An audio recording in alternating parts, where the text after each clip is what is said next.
Olá, tudo bem? Eu sou o Fernando Rocha e esse, você sabe, é o nosso Saúde e Bem-Estar. No programa de hoje você vai conferir conosco. O médico psiquiatra Dr. Tiago Rodrigo fala sobre a saúde mental e os cuidados que favorecem nosso bem-estar nesse campo da vida.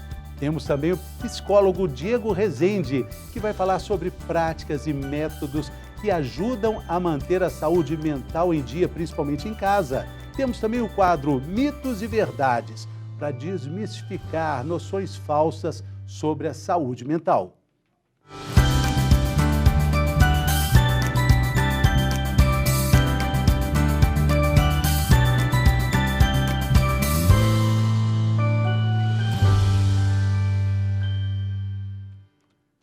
O assunto do nosso programa de hoje foi considerado durante muito tempo algo secundário, saúde mental.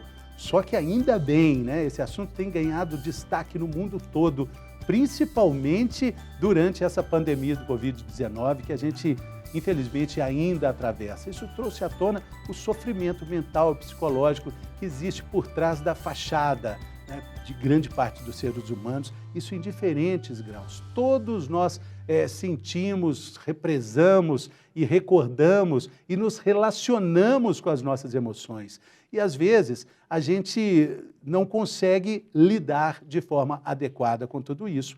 E aí aparecem as doenças psiquiátricas, que durante também muitas décadas foram um tabu, ainda hoje, de certa forma. Mas ainda bem que existem espaços para discussão de uma maneira muito interessante, uma saúde integrativa, de autocuidado e um esforço muito grande de vários setores da sociedade para que esse preconceito com pacientes da saúde mental seja combatido por meio de campanhas e também de espaços como esse aqui no nosso programa e também em todo o canal Viver Brasil, para que a gente tenha sempre informação junto com a ciência e principalmente com o respeito ao próximo. Para falar sobre tudo isso, quem está aqui conosco é o médico psiquiatra Dr. Tiago Rodrigo. Bem-vindo, doutor. Tudo bem? Muito obrigado, meu querido, pelo convite. É um assunto interessante, né? É muito pertinente falar sobre saúde mental, já que, de alguma forma, queria citar o psicanalista, o meu amigo Dunker, que fala, o Christian Dunker, que fala que se você não foi afetado de alguma forma emocionalmente por tudo que está acontecendo no mundo com essa pandemia, você tem algum problema e não é Covid, né? Exatamente. Todos nós tivemos um problema ligado à nossa saúde mental. Seja né? direto, indiretamente, a gente acabou sendo afetado pela Covid. Já era um problema antes, os transtornos mentais.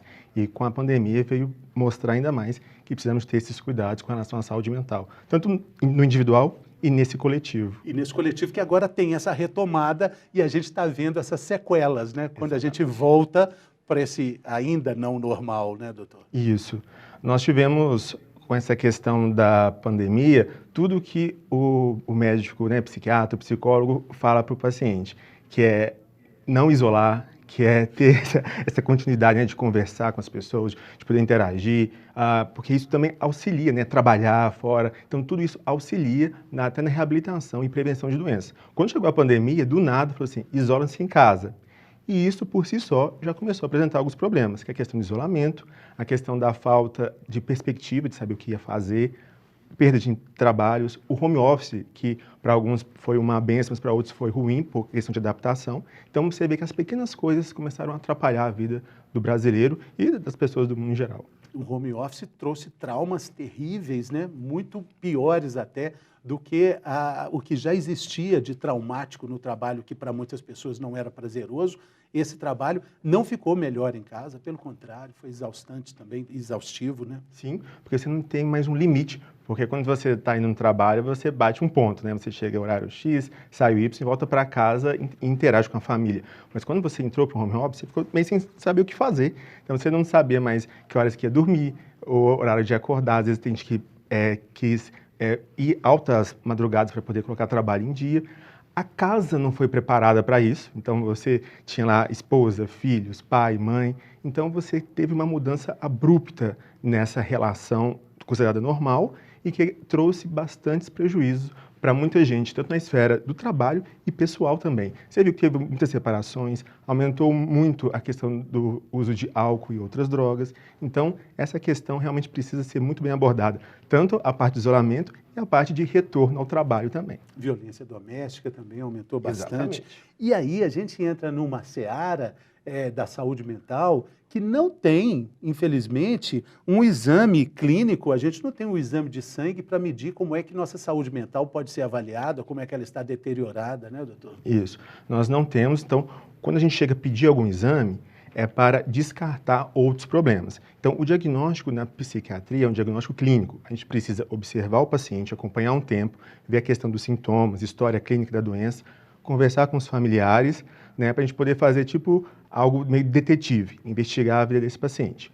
Quando a gente chega a pedir algum exame, é para descartar, porque, por exemplo, depressão, pessoas com falta de vitamina, pessoas com problemas na tireoide, então tem outros problemas que podem simular uma depressão. Quando a gente desconfia disso, a gente pede alguns exames, mas para descartar.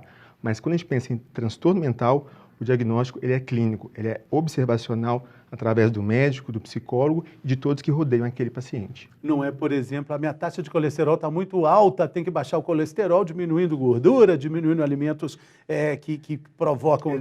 Não dá, não é assim. Quem dera. Estamos estudando marcadores para poder ajudar nisso, mas por enquanto não temos O senhor acha que vai chegar num momento assim, que a medicina vai evoluir a esse ponto?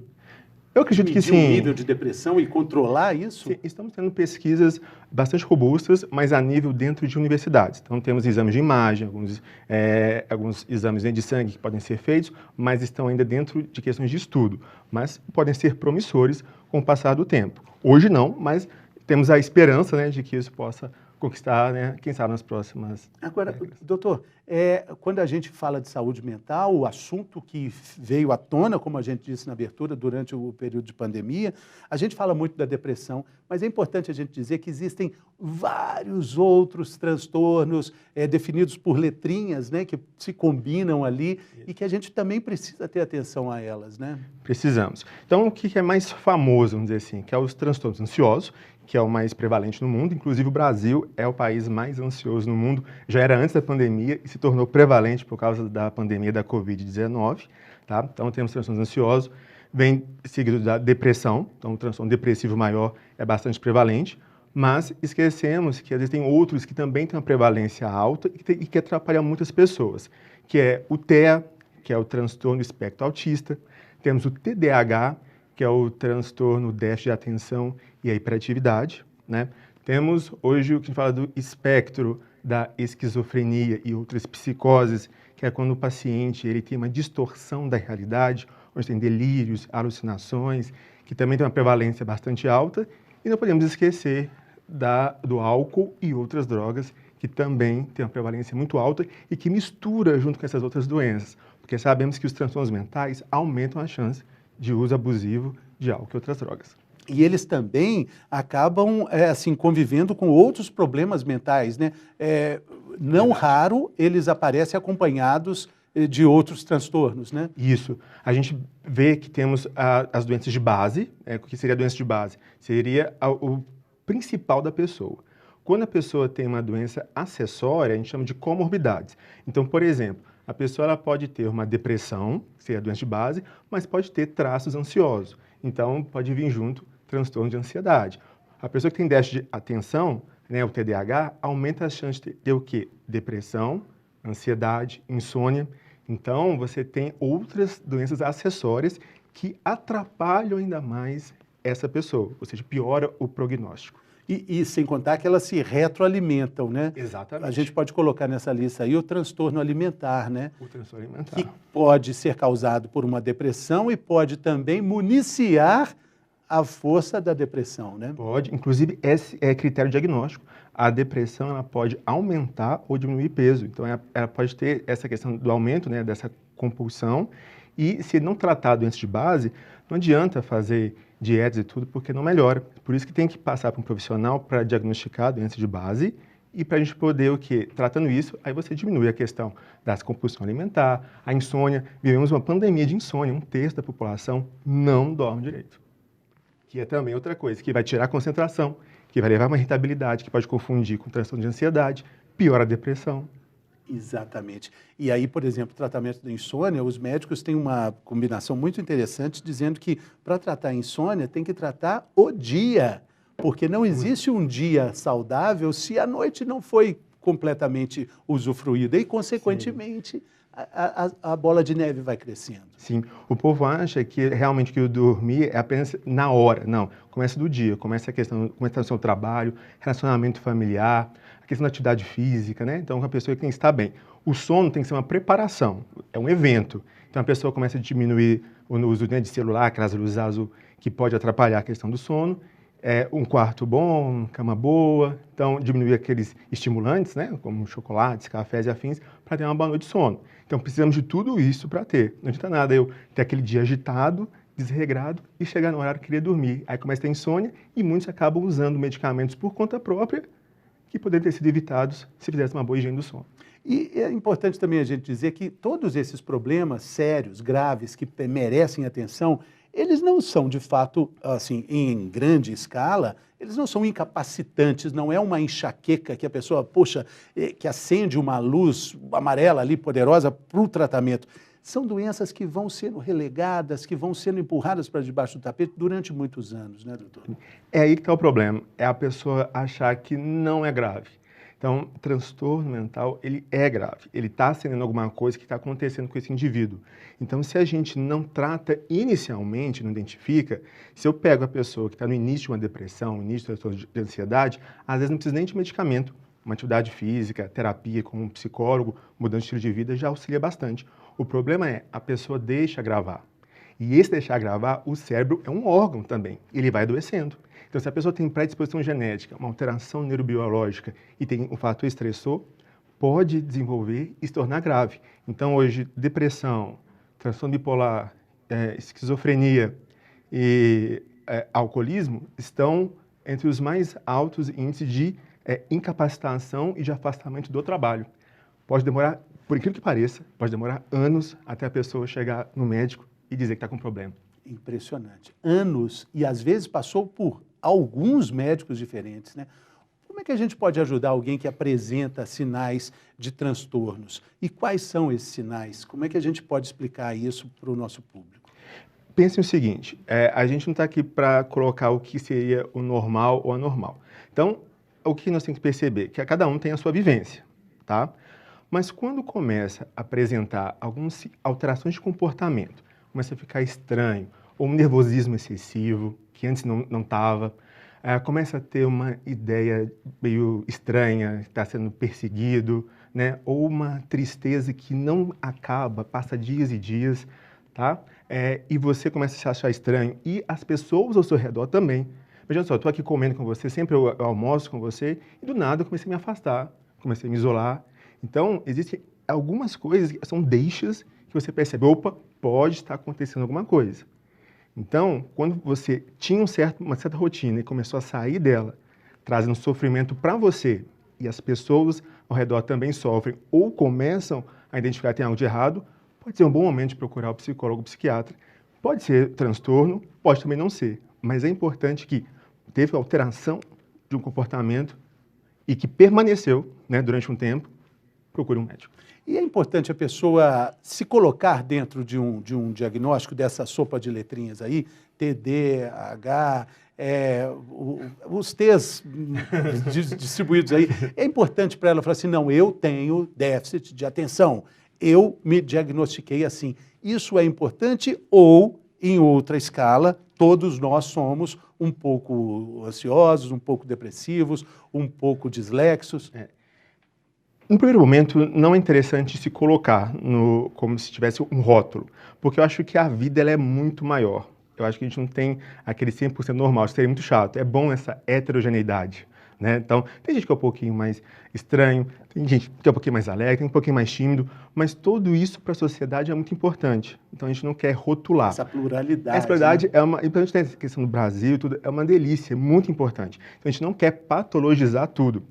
O que a gente peça é o seguinte, se tem alguns traços que começou a trazer prejuízo, o que a psiquiatria vai entrar na jogada não é apenas uma característica da pessoa, começou a trazer prejuízo, sofrimento, e isso está durando, é aí que assina, opa, pode ser alguma coisa. Temos o Dr. Google, que a pessoa acho que pode ser uma boa fonte de informação, porque tem gente que não tem esse acesso, tá? Então você pode procurar, mas não se defina. Leve essas queixas, leve o que você viu no médico, discuta, que a partir daí ele vai pegar o caso e vai avaliar e saber se realmente é um problema ou se realmente, às vezes, é alguma coisa transitória da vida e que não é uma doença. Sim, essa avaliação é muito importante, até Sim. mesmo porque se for realmente a doença, a pessoa, o paciente, pode ter uma forma de se adaptar melhor a ela. A gente estava conversando antes aqui da gravação de um grupo que eu conheci lá em São Paulo, de pessoas que conseguiram entrar na justiça, que tem transtorno de atenção, de déficit de atenção, conseguiram para que grupos maiores de pacientes com esse mesmo problema pudessem ter mais tempo para fazer provas de concursos públicos. Vestibular, provas, enfim, um recurso. A justiça deu a eles esse direito. Isso. E é uma conquista muito grande, porque são pessoas, quando tem o real diagnóstico, né? Porque hoje em dia, às vezes, a pessoa se tem déficit de atenção. Não. Esse déficit de atenção é uma pessoa que está comprovado com avaliação psicológica, acompanhamento desde a infância, né? Com algum médico, com a equipe. Então, essa pessoa ela tem direito a ter 1 hora a mais de prova, fazer prova, às vezes, num ambiente mais tranquilo, que não tem tanto estímulos para tirar a atenção. Por quê? Porque essa pessoa tem uma tendência a demorar um pouco mais se organizar naquele meio. Então, é uma maneira de tentar nivelar junto com os outros candidatos para ser mais justo a avaliação. Tanto eles como as pessoas também com transtorno de espectro autista, que muitos conseguiram ter monitor em sala de aula para poder ajudar no aprendizado. Então, são conquistas que ainda estão aquém, mas se torna cada vez mais necessário a gente juntar e unir para auxiliar na reabilitação dessas pessoas. No caso dos autistas, existem sessões de cinema que obrigatoriamente precisam ter uma adaptação com a luz menos pulsante, com o som mais baixo, né? Isso, ou seja, você cria uma atmosfera específica para aquelas pessoas, isso denomina o quê? A inclusão. Isso que é muito importante, saber que todos têm o seu direito, o seu lugar, e é nós que temos que adaptar a eles. Agora, existe também um preconceito muito grande quando a gente lida com a saúde mental, até mesmo movimentos que defendem que o paciente deve ficar em casa, existe a famosa luta antimanicomial, que aqui em Belo Horizonte é muito forte, né? Mas existem correntes contrárias, né? Esse é um debate que a gente precisa colocar luz nele, né, doutor? Sim, ainda nós carregamos na psiquiatria mineira uma bola de ferro ainda de Barbacena do que aconteceu antes, né, que é a questão manicomial e tudo. Mas hoje eu acho que o manicômio está mais no coração de muitos, necessariamente em 4 paredes. Por quê? Porque nós não queremos internar a pessoa e deixar ela ali presa durante anos. A gente quer o quê? Hoje a psiquiatria moderna quer a reabilitação. Eu não quero apenas dar uma medicação, eu quero fazer o quê? Eu quero envolver ela tanto com a equipe multiprofissional, família, sociedade, trabalho, com medicamentos que tenham menos efeitos colaterais, que ajudam ele no seu dia a dia, ter família, isso que é o importante. Só que tem pessoas que, devido à gravidade inicial, você precisa de um espaço para ela poder se reabilitar. Eu não consigo manejar uma pessoa que tem infarto ou um derrame cerebral em casa. Eu preciso de levar para o hospital, de um pronto-socorro, para poder o quê? Minimizar ali, salvar aquela vida e depois, com fisioterapia, com acompanhamento ambulatorial, a gente consegue reabilitar. Então eu preciso o quê? De hospitais que tenham uma estrutura para atender a emergência psiquiátrica, para eu estabilizar essas pessoas, aí voltar para acompanhamento ambulatorial. Isso que seria a psiquiatria moderna. Então não é manicômio, eu preciso de centros que auxiliem na reabilitação, o que hoje, infelizmente, não estamos tendo. E porque numa outra ponta extrema está o caso também, um debate muito acirrado sobre isso, né? Uma luz sobre esse problema que atinge a nossa sociedade, que é o suicídio, né? Então, hoje já se fala mais sobre isso, nós temos um mês também para debater isso, para desmistificar tabus, né, relacionados ao suicídio, né? Sim, cerca de 1 milhão de pessoas tiram a vida por ano no mundo. No Brasil, estima-se de 12 a 15 mil. Só que imagina só, isso são os de fato e os notificados, porque tem isso sem contar que são de 4 a 6 vezes tentativas, né? Então, ou seja, pessoas que tentam e não conseguem, e também nós temos a questão do não falar, né? O medo, porque a pessoa está tirando a própria vida. Então, a questão do suicídio é muito sério, a gente sempre deve comentar. Hoje está podendo falar melhor porque diminuiu um pouco essa questão do tabu. Ainda existe, A gente sabe que uma boa parte do suicídio ainda é devido a problemas mentais severos não tratados, como a depressão, como transtorno bipolar, a própria esquizofrenia. Então, quando a gente trata esse paciente, diminui a chance do risco, né, de tirar a própria vida. Mas ainda assim, tem muitos, inclusive, hoje a gente tem a palavra acidente de trânsito. A gente tem uma dificuldade de saber se é realmente acidente ou se não são pessoas queridas que estão tirando a própria vida devido a um transtorno psiquiátrico que ainda não foi identificado e não foi tratado. É, como dizem, né, a definição muito interessante, uma solução definitiva para um problema provisório que poderia ser passageiro e tratado, né, doutor? E tratado. Cheio de tabus, né? Um deles, por exemplo, aquele de que se a pessoa falou que vai suicidar, então ela não vai. Tem gente que fala que, tem a audácia de falar que assim, é piti. Então, assim, se a pessoa falou que eu vou me matar e tudo, se ela pronunciou, não cabe a você falar que é piti, definir. Não, é emergência da saúde mental. Então, vai ali, conversa com ela, vê se tem, né, quer levar a uma emergência. Lembrando que qualquer pronto-socorro, não precisa ser psiquiatra, ele está apto a atender o paciente com uma ideação iminente, uma tentativa, né, questão de autoextermínio. Então, se a pessoa tem uma ideação forte, pode ligar para o SAMU, pode ir. Então, qualquer emergência está apta a aceitar, porque medica e, às vezes, ela está numa agitação que aconteceu alguma coisa naquele momento e com apoio psicológico, apoio psiquiátrico, ela consegue ficar bem e retomar sua vida.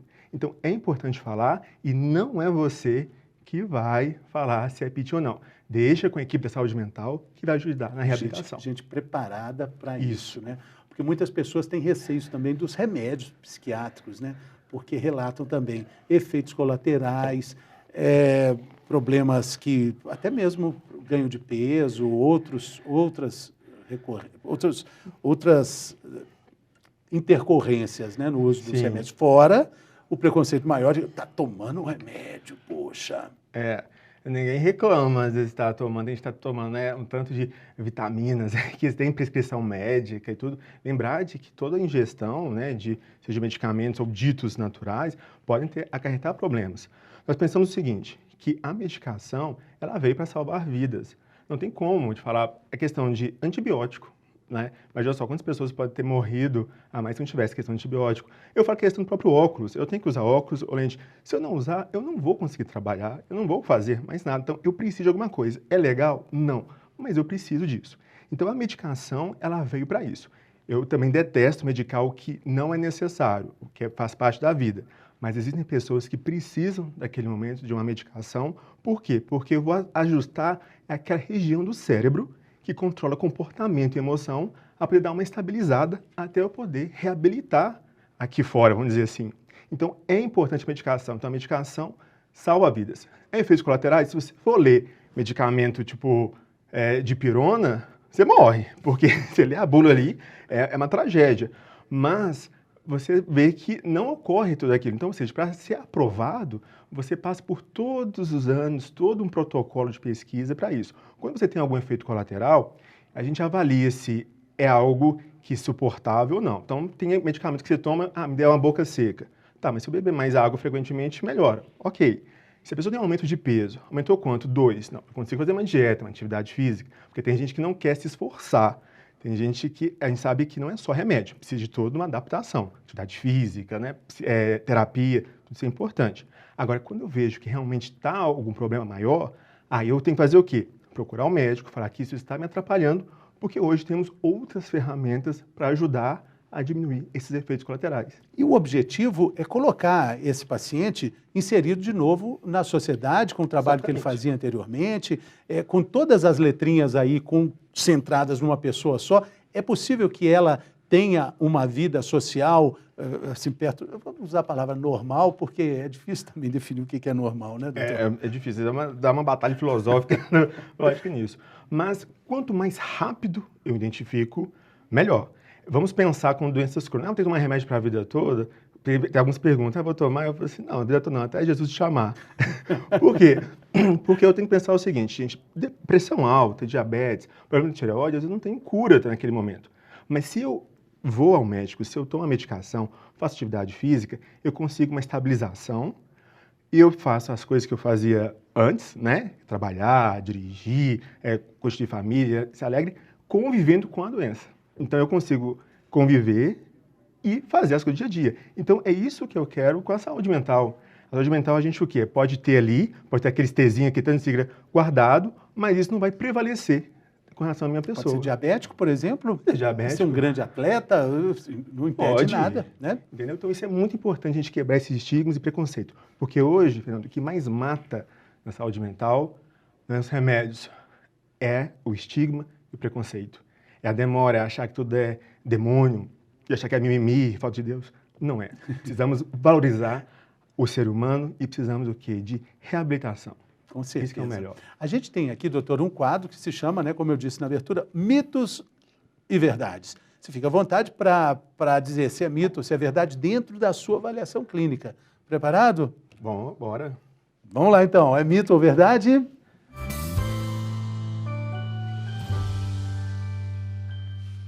Estamos falando sobre saúde mental, o programa está muito bom e agora a gente chega nessa parte, né, que a gente desmistifica as questões ligadas à saúde mental. A primeira delas é: transtorno mental é sinônimo de invalidez. Isso é mito ou é verdade? Mito. Mito em maiúsculo. Mito. Não é. Pode se tornar, se a pessoa não recebe o tratamento adequado, se a pessoa é marginalizada pela família, pela sociedade, pode se tornar. Mas não é. Quando a gente diagnostica a pessoa precocemente, quando a gente investe tanto a questão, né, tratamento neurobiológico, com a questão de terapia, mudança social, você ajuda muito. E pelo contrário, você pode tornar a pessoa muito melhor, porque às vezes o que impedia ela de poder ter aquela forma disruptiva na vida era a doença. Mais uma questão: ter transtorno mental é sinônimo de fraqueza. Isso é mito ou é verdade, doutor? Mito. Não é, gente. Por quê? Porque se a gente colocar um transtorno depressivo, um dos sintomas que é considerado critério diagnóstico é a fadiga. É a fadiga, o cansaço. Então tem gente que acha que assim, a pessoa não quer levantar da cama, fazer isso. Gente, não adianta nada, a pessoa quer levantar, a pessoa quer fazer alguma coisa. Só que a doença não é só aqui. É uma doença física, ela manifesta para o físico. Então tem gente que fala assim, parece que eu estou paralisado na cama. Então não é uma questão de fraqueza, gente. É muito pelo contrário, são alterações neurobiológicas que acabam fazendo com que a pessoa tenha uma lentificação até no pensar, de poder perder o interesse para tudo. Então é mito. A pessoa precisa do quê? De tratamento. Mais uma questão: pessoas com transtorno bipolar não conseguem se relacionar. Mito ou verdade? Mito, mito. O transtorno bipolar, muitos confundem muito, acham que o transtorno bipolar é a pessoa que ora está bem, ora está mal, oscilação do humor. Não. Isso é oscilação do humor que qualquer pessoa pode ter. O transtorno bipolar é um transtorno crônico, onde a pessoa ela tem uma fase, a gente fala uma fase depressiva, né, uma depressão muitas vezes até grave, e uma fase de mania, que a gente fala que é uma euforia, onde a pessoa tem perda de sono, um pensamento acelerado, faz demais, pode fazer dívidas, fica desorientado literalmente. Então isso seria o transtorno bipolar, né, o correto. Mas a pessoa estabilizada, ela pode seguir sem sequelas. Inclusive tem colegas médicos, psiquiatras que têm transtorno bipolar, se declaram, né, publicamente e que fazem uso da medicação e estão aí clinicando, indo muito bem na vida. Depressão também pode ser genética. Mito ou verdade? Verdade. Então, a gente sabe que dentro dos transtornos mentais, a gente não tem um único fator causal, mas a questão genética também é importante. Então, quando eu tenho pai, mãe, filho, irmãos com algum transtorno mental, eu tenho que ficar de olho, porque eu tenho essa carga que pode manifestar. Mas para manifestar, depende de outros fatores também. Então tem a questão genética, mas tem que ter neurobiologia, tem que ter fatores estressores. Por exemplo, a Covid foi um fator estressor, né? Então muita gente desencadeou transtorno mental devido à pandemia. Então é uma verdade que é uma questão genética, mas não é a única coisa que vai fazer. Eu posso ter uma mãe depressiva e eu nunca manifestar. Eu posso ter gene para câncer de pulmão, mas se eu nunca fumar, ele não vai se manifestar. Então eu preciso de outros fatores para poder desencadear a depressão. Bom, precisar ir ao psiquiatra demonstra que meu caso é muito grave. Mito. Verdade? Mito. O meu sonho é que a psiquiatria fosse igual ao dermato. A pessoa ir para prevenção, para chique. Acho que a saúde mental tem que ser algo chique. Eu tenho que ir para prevenção. A medicina, antes, é muito concentrada na questão curativa. A pessoa adoeceu e eu ofereço remédio. Hoje não. Hoje a gente quer o quê? A prevenção.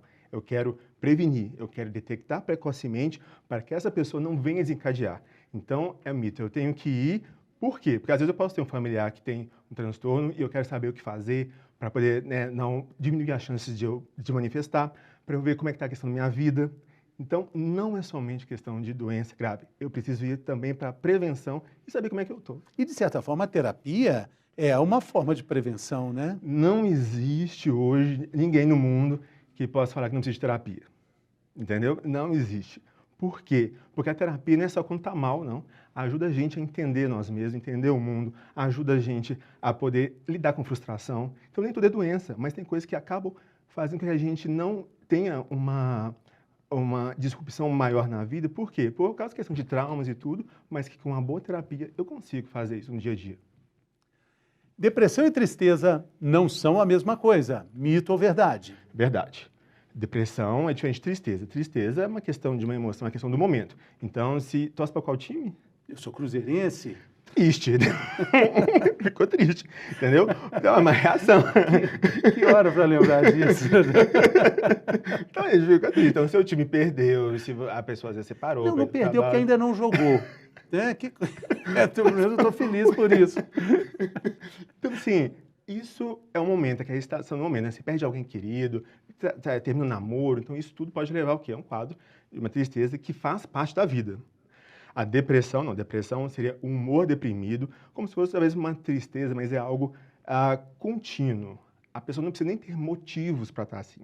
Então é algo contínuo, onde a pessoa vai ter que ter, no mínimo, para ser diagnosticada com depressão, um humor deprimido e ou falta de interesse ou prazer. E é para tudo. Para trabalho, cuidar de família, sexo, comida, tudo. Ela perde tudo. Então, a questão é um quadro que se torna crônico. Então, a pessoa fica, no mínimo, 15 dias com esses sintomas. Então, é diferente de tristeza.